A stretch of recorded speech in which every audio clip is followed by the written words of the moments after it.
नमस्कार, मैं मनीष कुमार वर्मा। इस न्यूज में आप लोग को बताएंगे कि किस प्रकार वक्फ बोर्ड पर ओवैसी अकरुद्दीन ओवैसी क्या क्या बोले। आइए चलते हैं पार्लियामेंट, सुनिए अकरुद्दीन ओवैसी वक्फ बोर्ड के बिल पर क्या बोल रहे हैं। स्पीकर सर, मैं वक्फ तरमीम बिल की मुखालिफत में खड़ा हुआ हूँ। किसी एक शायर ने बड़ा अच्छा कहा था, जब भी ज़मीर और ज़र्फ का सौदा हो दोस्तों, जब भी ज़मीर और ज़र्फ का सौदा हो दोस्तों, कायम रहो हुसैन के इनकार की तरह। सर, ये वक्फ तरमीम बिल भारत के गयूर मुसलमानों के ईमान पर, इबादत पर एक हमला है। नरेंद्र मोदी की हुकूमत ने इस मुल्क की सबसे बड़ी अक़लियत के खिलाफ एक ऐलान जंग कर दिया, और ये जंग सिर्फ ना सिर्फ मेरे जिस्म पर है, बल्कि मेरी आज़ादी पर, मेरी समाजी और माशी मार्जिनलाइजेशन पर है, मेरी शहरियत पर है, मेरे मदरसे, मस्जिदों, खानखाहों और दरगाहों को निशाना बनाया जा रहा है। और ये हुकूमत सच्चाई को नहीं बयान कर रही है कि ये तरमीमी बिल से मुसलमानों का तहफ़्फ़ुज़, तरक्की और गुर्बत का खात्मा होगा। ये सरासर झूठ है।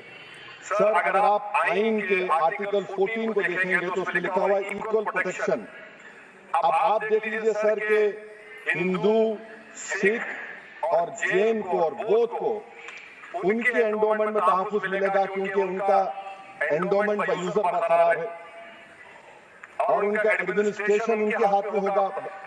ये गैर हिंदू या गैर उनके मजहब का आदमी दान भी दे सकता है उनके लिए, और एंडोमेंट बोर्ड का तहफ़्फ़ुज़ भी मिलेगा, क्योंकि उसके ऊपर ओवरराइडिंग क्लॉज अप्लाई नहीं होगा, लिमिटेशन का कानून उस पर अप्लाई नहीं होगा। उसके बरक्स अपोजिट आप देख लीजिए, मुस्लिम वक्फ को वक्फ बाय यूजर निकाल दिया गया। एक मुस्लिम वक्फ की जायदाद पर कब्जा होगा, लिमिटेशन लगेगा, तो जो एनक्रोचर है, जो काबिज है, वो रातों रात मालिक बन जाएगा और गैर मुस्लिम वक्फ बोर्ड को एडमिनिस्टर करेगा। ये आर्टिकल 14 के इक्वल प्रोटेक्शन का वायलेशन। अब आर्टिकल 14 में सर इक्वालिटी बिफोर लॉ, और उसका कैसा वायलेशन हो रहा है कि कोई आर्बिट्रेरी स्टेप नहीं ले सकता और कोई भी ऑफिशियल किसी भी तरीके से गलत आर्बिट्रेरी फैसला नहीं लेगा। यहाँ पर आप एक डेजिग्नेटेड ऑफिसर को रखकर वो फैसला लेगा कि ये जायदाद वक्फ की है, गवर्नमेंट की है। क्या ये प्रिंसिपल्स ऑफ नेचुरलिटी के खिलाफ नहीं, जिसका तकर्रुर एग्जीक्यूटिव करती है? ये हमारे theory of separation powers Bharat के आइन का बेसिक स्ट्रक्चर का हिस्सा है। क्या इसका वायलेशन नहीं है? सर, आर्टिकल 25 का वायलेशन कैसे है कि आप मुसलमानों से वक्फ बाय यूजर छीन रहे हैं और फिर आप कर्ब कर रहे हैं वक्फ औलाद को, मगर वहीं पर दूसरे धर्म के मानने वालों को उनके मजहब पर चलने की पूरी इजाजत है। लफ्ज जो आर्टिकल 25 में इस्तेमाल हुआ सर, इक्वली एंटाइटल्ड, यहाँ पर मुसलमानों के इक्वल एंटाइटल्ड नहीं होगा। अभी हम गृह मंत्री का, वजीर दाखिला का यहाँ पर उनका हमने तकरीर सुनी, यहाँ पर वो ये कहते हैं वजीर दाखिला, शायद वो कटमुल्ला की जबान ना कह दे वजीर दाखिला कहने पर, वजीर दाखिला ने अपने बयान में कहा कि बोर्ड और काउंसिल जो होगा वो इस्लाम से अलग है। सर, अगर ये बात सच है आपकी, तो फिर आपको कानून बनाने की जरूरत नहीं है। आप एक नॉन स्टैट्यूटरी बॉडी बना दीजिए। ये जो कानून बन रहा है ना सर, ये आर्टिकल 26 इसका सोर्स है, और आर्टिकल 26 जब इसका सोर्स है तो आर्टिकल 26 का ABCD क्या कहता है कि रिलीजियस डिनोमिनेशन को अपने मजहब के अफेयर्स खुद चलाना, मूवेबल इमूवेबल प्रॉपर्टी को लेना और एडमिनिस्टर करना। जब हिंदू धर्म को, बौद्ध धर्म को, सिखों को राइट दिया गया है, तो आप कैसे मुसलमानों से छीन रहे हैं? तो ये आर्टिकल 26 का ग्रेव वायलेशन है। तो सर, अब वक्फ बाय यूजर का मामला देखिए, मिनिस्टर साहब ने कहा कि एनक्रोचमेंट हो रहा है, 17,000 एनक्रोचमेंट हुए हैं। तो यही नरेंद्र मोदी की हुकूमत ने 2014 में उस वक्त के मंत्री ने एक वक्फ properties eviction of unauthorised occupants bill को इंट्रोड्यूस किया। आपने विड्रॉ कर दिया 2024 में उसको। क्यों विड्रॉ किया सर आपने? जब आप मान रहे थे कि एनक्रोचमेंट हो रहा है तो आपने बिल को विड्रॉ कर लिया। अच्छा सर, अब वक्फ बाय यूजर का आपने निकाल दिया, माने कंडीशन क्या लगाए कि अगर उसमें डिस्प्यूट होगा गवर्नमेंट प्रॉपर्टी होगी। सर, डिस्प्यूट तो है, मिसाल के तौर पर महमूदुल्लाह साहब जिस मस्जिद के इमाम है, पार्लियामेंट के सामने मस्जिद है सर, 123 प्रॉपर्टीज में मस्जिद है, डिस्प्यूट चल रहा है। कल कलेक्टर या डिस्ट्रिक्ट ऑफिसर बोलेगा कि भाई साहब ये गवर्नमेंट प्रॉपर्टी है, स्टिकर लगा दिया जाएगा, मस्जिद बंद, गवर्नमेंट प्रॉपर्टी हो गई। हो ही ना सर। अब ये बताइए, आप जब से यहाँ पर पूरे बीजेपी रूलिंग पार्टी हमको ज्ञान दे रहे हैं कुछ नहीं होगा, कुछ नहीं होगा, मैं दलील के साथ बता रहा हूँ आपको। ये मस्जिद दिल्ली गवर्नमेंट बोलती हमारी है, दिल्ली गवर्नमेंट हमारी है, तो सर वक्फ यूजर, अगर मैं अपनी गवर्नमेंट के खिलाफ वक्फ बोर्ड यूजर इस्तेमाल नहीं करेगा तो क्या है सर? अच्छा, ये अमेंडमेंट जब हो जाएगा तो मुझे कहने की ये सर सिर्फ प्राचीन मंदिरों की इबादत होगी, मस्जिदों की नहीं होगी। अब सर आप आ जाइए, अगर डिस्प्यूट मेरा एंशिएंट मॉन्यूमेंट से वक्फ का एक मिसाल दे रहा हूँ, दिल्ली में 172 वक्फ प्रॉपर्टीज एएसआई कंट्रोल में, मैं तो हारी रहा हूँ क्योंकि मेरे पास डॉक्यूमेंट नहीं है। आप कह रहे हैं कि डॉक्यूमेंट चलाओ, अगर मेरा गवर्नमेंट से डिस्प्यूट कर सकता, क्योंकि आप जज बनेंगे, आप ही फैसला करेंगे, और जब तक आप फैसला नहीं करते वो वक्फ की प्रॉपर्टी नहीं होगी। वो प्रोविजन डाल दिया आपने। अच्छा, अगर मैं डिस्प्यूट एनक्रोचर से होगा सर, तो एनक्रोचर में तो आपने तो 107 डिलीट कर दिया। आप रातों रात खामिश को एनक्रोचर को मालिक बना रहे हैं। सर मैं ये पूछना चाहता हूं आपके जरिए हुकूमत से, एक मुंबई में एक बहुत बड़े दौलतमंद है, खोजा बरादरी का यतीम खाना था, उन्होंने 2004 या 5 में 22 करोड़ में खरीद लिया। वो केस सुप्रीम कोर्ट में कि आप इनको मालिक बनाना चाहते हैं लिमिटेशन एक्ट अप्लाई करके, हमको बताइए, हम जानना चाह रहे हैं। और सच्चर कमेटी ने सर 2007 में कहा कि दिल्ली के 123 प्रॉपर्टीज की मार्केट वैल्यू 6000 करोड़ की। आज हम 2025 में आ गए, क्यों आप उन प्रॉपर्टीज के खिलाफ पड़े हुए? 1976 में उस वक्त वजीर आजम इंदिरा गांधी लेटर लिखा, इसको आप दे दीजिए, मगर आप उसको मानने को तैयार नहीं है। तो सर हर एक जो झूठ फैलाया जा रहा है, management empowerment efficient development, sir this bill takes any management from the hands of Muslims, disempowers the waqf in comparison to any other stakeholder, takes away the efficiency of administration and hampers development. Waqf disempowerment in the name of efficiency, inefficiency is being created. The progress of development from pre-independence to today is sought to be destroyed. Sir अभी हमारे home minister साहब ने फजल पुकाया case का जिक्र किया। Sir मैं आपसे गुजारिश करूंगा कि होम मिनिस्टर जरा अच्छे लोगों को रखकर इंफॉर्मेशन ले। फजल पुकाया का ऑडिटर क्या है?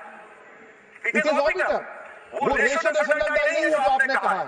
अच्छा सर, शेड्यूल ट्राइब के बारे में कहा, क्या शेड्यूल ट्राइब में मुसलमान नहीं होते? शेड्यूल कास्ट में नहीं होता मुसलमान, शेड्यूल ट्राइब में मुसलमान होता। तो क्या आर्टिकल 25 मेरा चला गया, आर्टिकल 26 चला गया, आर्टिकल 14 चला गया, 15 चला गया, 29 चला गया? लक्षद्वीप का मुसलमान एमपी है, क्या उसका राइट नहीं है क्योंकि ट्राइबल है? क्या कह रहे हैं आप इस शेड्यूल ट्राइब के नाम पर? सर और एक चीज जो आपको बता रहा हूं सर, अब आप जब आर्टिकल 26 से मेरा सोर्स है, तो आप सेंट्रल वक्फ काउंसिल में 22 में से 10-11 आप नॉन मुस्लिम को बना सकते हैं। रिलीजन न्यूट्रल आपने कह दिया, और आप बनाएंगे, क्यों बनाएंगे आप? स्टेट वक्फ बोर्ड में 7 नॉन मुस्लिम होंगे और 4 मुसलमान क्यों होंगे? क्योंकि आप लॉ में 95 में डायरेक्ट मैनेजमेंट में ले सकते 5 साल के लिए। आप वक्फ यूजर को आप कलेक्ट ऑफिसर बोलेगा ये वक्फ की प्रॉपर्टी नहीं है, तो वो वक्फ खामोश बैठ जाएगा, कुछ एक्शन नहीं लेगा क्योंकि वो आपके प्यादे हैं। अच्छा जब आप नॉमिनेट करेंगे सर मैं मोदी गवर्नमेंट के खिलाफ नो कॉन्फ्रेंस ला सकता हूं, मगर वक्फ बोर्ड का चेयरमैन जो नॉमिनेट होगा उसके खिलाफ नो कॉन्फिडेंस नहीं ला सकते हम, बिल्कुल नहीं ला सकते। क्या मजाक है बताइए, आपकी डेमोक्रेसी है? नॉमिनेट की स्टेट गवर्नमेंट करेगी, वो अगर डिक्टेटर बन जाएगा जैसा आज भारत में हो रहा है तो वो भी नहीं हटेगा। कम से कम यहाँ पर इलेक्शन है, वहां पर तो आप 5 साल जेल करो उसको। अच्छा सर, आप ये जो क्लॉज 11 और क्लॉज 9 आप 16AA से देखिए, where the qualification of the members of the board has been limited only to 3 categories contained in 14(1)(c). Intention is very clear that the majority is to be packed with non-Muslims. So who will defend my interest, sir? If I cannot depend on the state waqf board, central waqf council, which are going to comprise non-Muslims, this in itself is a clear violation of Article 26, 14 and 15 sir. अच्छा sir CO पहले 95 में था कि word मुस्लिम, आपने गायब कर दिया उसको। अरे आखिर क्यों इतनी नफरत है आपको लफ्ज़ मुसलमान से? अच्छा फिर क्या कह रहे हैं आप कि ये भी आर्टिकल 26 का वायलेशन है। सब जितने हिंदू धर्म के प्रॉपर्टीज है, सिख धर्म के, बौद्ध के हैं और आपके जैन के, वहां पर उन्हीं के मजहब का ऑफिसर होगा। और कहां पर नहीं होगा? वक्फ बोर्ड में। वक्फ board is a pure religious institution, इसको समझने की जरूरत है। तो आप ये कर दे रहे हैं सर। अच्छा सर आप देखिए, आप आ जाइए ये ट्राइब्यूनल पर। मुझे समझ में नहीं आया सर कि हमारे होम मिनिस्टर वजीर दाखिला ने क्या कह दिया कि 2013 में 2013 का जो कानून है वो नहीं बनता तो नहीं लेकर आते। मैं बड़े अदब के साथ उनसे पूछना चाह रहा हूं कि क्या उस वक्त राजनाथ सिंह साहब, अडवाणी साहब, हमारी लेट सुषमा स्वराज, ये बड़े बड़े नेता यहां बैठे थे? आपने यूनानिमस उस कानून को पास करवा दिया। कीर्ति आजाद थे उस वक्त, अब यहां बैठे हैं वो टीएमसी में। तो क्या आप गलत थे या वो गलत थे? हमको बता दीजिए, आप बता दीजिए। क्योंकि अगर अडवाणी आपके लिए बहुत बड़े नेता है, मेरे नहीं हो सकते, आपके लिए आपने पद्मश्री दिया उनको। मोहतरमा सुषमा स्वराज की जबरदस्त तहरीर का मैं कायल हूं, वो बैठकर उस 2013 को यूनानिमस पास कर दिए। मुझे कंफ्यूजन है कि क्या अमित शाह, नरेंद्र मोदी बड़े हैं या अडवाणी बड़े? आपके लिए आप तय कर लीजिए। अच्छा सर आपके tribunal sir, railway Clements tribunal, NGT tribunal, income tax, वैसे 14 ट्राइब्यूनल, हिंदू अंडरवर्ल्ड ट्राइब्यूनल, सबका अपील नहीं होती, रिव्यू होता है। गृह मंत्री सरकार कह रही है कि नहीं रोक दिए, रोक लगा, कैसे रोक लगाते हैं? रिव्यू अपील में तो फर्क होता है ना सर। आप ही कह रहे हैं कि पूरे कोर्ट्स में बैकलॉग है और आप अपील कर रहे हैं। अच्छा सर रिटायर्ड डिस्ट्रिक्ट जज 95 में सिटिंग डिस्ट्रिक्ट जज था, जो एडमिनिस्ट्रेटिव कंट्रोल था सीजीआई साहब, उसको निकाल दिए। अच्छा सर आप अभी हमारे मंत्री साहब ने कहा trust, sir Shri Sai Baba trust 2004, वो ये कहता है जो ऑफिसर उसमें काम करता उसको साई बाबा का डिवोर्स लेने चाहिए और उसको डिक्लेरेशन लिख के देना पड़ेगा। यहाँ पर हो रहा तो यहाँ पर क्यों नहीं हो रहा? अच्छा सर आपने देख लीजिए, ये आपका हो गया सर। हाँ आप अमित शाह साहब ने सेक्शन 2A के बारे में कहा और मैंने इस बात का इकरार कर लिया कि दाऊदी बोरा के लिए ये बनाया गया है। मगर मैं आपके जरिए से गवर्नमेंट से पूछना चाह रहा हूं, आपने तो उस प्रोवाइजो में दाऊदी बोरा का नाम नहीं लिखा, आपने उनको भी थैंक यू कर दिया, उनका नाम क्यों नहीं लिखा आपने?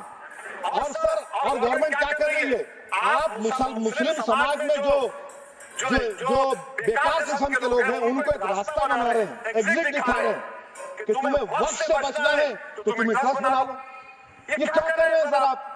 कम से कम उन दाऊदी बोरा को आप दे देते। अच्छा sir clause 3B section 36 clause 18 देख लीजिए, oral appointment has sought to be discontinued even though it is recognized practice in Islam. Muslim personal laws recognize oral work and 1937 Shariat Application Act. Sir आप class 3-9 पर आ जाइए, 5 साल के लिए मुसलमान। मैं किरण रिजिजू से पूछना चाहता हूँ सर दाढ़ी रखे तो मुसलमान प्रैक्टिसिंग है या क्लीन शेव आपकी तरह है? तो बताइए हमको प्रैक्टिसिंग क्या होगा? अच्छा किसी को पकड़ के मॉर्निंग कर दिया और बोले कि जीएसआर का नारा लगा और वो जीएसआर का नारा लगा तो क्या मुसलमान रहेगा? नहीं रहेगा। या फिर देश के प्रधानमंत्री ने कहा था कपड़े देखकर पहचानो, तो क्या कपड़े देखकर आप कह देंगे? अच्छा अगर कोई क्रिश्चियन हिंदू धर्म कबूल करता है तो क्या वो मंदिर को नहीं दे सकता प्रॉपर्टी? फिर भारत के संविधान में आर्टिकल 300 क्यों है सर? राइट टू इक्वालिटी क्यों है? फ्रीडम ऑफ रिलीजन क्यों है? 5 साल कहां से आएंगे? अच्छा सर और एक चीज मैं आपको बोल के खत्म कर दूंगा सर।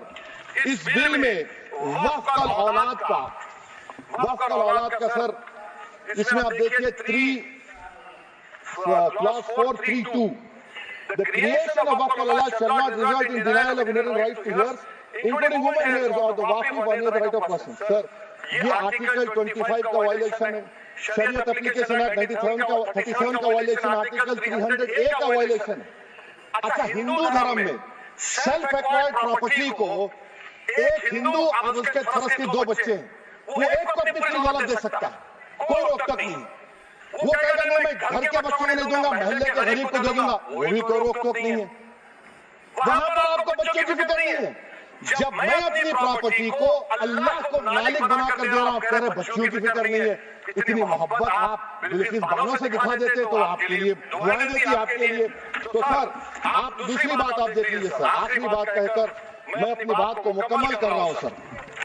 नहीं सर मुकम्मल कर रहा हूं। स्पीकर साहब बहुत टाइम दीजिए सर। आप देखिए इसमें अमित शाह साहब बोले कि इतनी प्रॉपर्टीज का कब्जा हुआ, चोरी हुई है, क्लास 2652A सेक्शन। अगर कोई प्रॉपर्टी बेचता है 2 साल की सजा थी, आपने क्या कर दिया, उसको 6 महीने कर दिया। नॉन अवेलेबल था, आपने अवेलेबल कर दिया। सेक्शन 40 की बात करते हैं। सेक्शन 40 में से हमको जो ज्वाइंट वर्किंग कमेटी का जो नोट्स दिए, उसमें मिनिस्ट्री ऑफ मैनेज अफेयर्स ने कहा कि 30 साल में 515 केसेस सेक्शन 40 के और सिर्फ 8 लोग छोड़ चुके।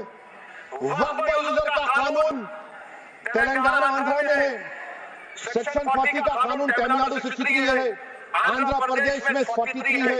और सर आप डायरेक्शन दे रहे हैं, अच्छा क्लॉज 4218 भी देखिए सर, आप रूल बना रहे हैं, कोऑपरेटिव सिटीजन के खिलाफ है, इतना रूल बना रहे हैं। और आखिर में सर मैं आपको बताना चाह रहा हूं स्पीकर साहब, ये बिल का मकसद सिर्फ मुसलमानों को जलील और रुसवा करना है, मुसलमानों को दूसरे दर्जे का शहरी बनाने का इनका मकसद है। सर अगर आप हिस्ट्री को पढ़ेंगे तो महात्मा गांधी उस वक्त व्हाइट अफ्रीका में सफेद कौम अफ्रीका के कानून को महात्मा गांधी ने कहा था कि ये मेरा कॉन्शियस इसको मानता नहीं, मैं कानून को कबूल नहीं करता हूं। तो महात्मा गांधी ने क्या किया, उन्होंने उस कानून को फाड़ दिया। तो मैं गांधी की तरह इस कानून को फाड़ता हूं। ये अनकॉन्स्टिट्यूशनल है सर। इस देश में झगड़े पैदा करने का काम बीजेपी करना चाहती है मस्जिद और मंदिर के नाम पर, इसीलिए मैं इसका कंडेम करता हूं। और मैं आपसे गुजारिश करता हूं कि मैंने अपने 10 अमेंडमेंट दिए हैं, आप इसको कबूल करिए सर, मुझे बोलने का मौका दीजिए और उस पर डिवीजन का मैं डिमांड भी करूंगा। Thank you sir.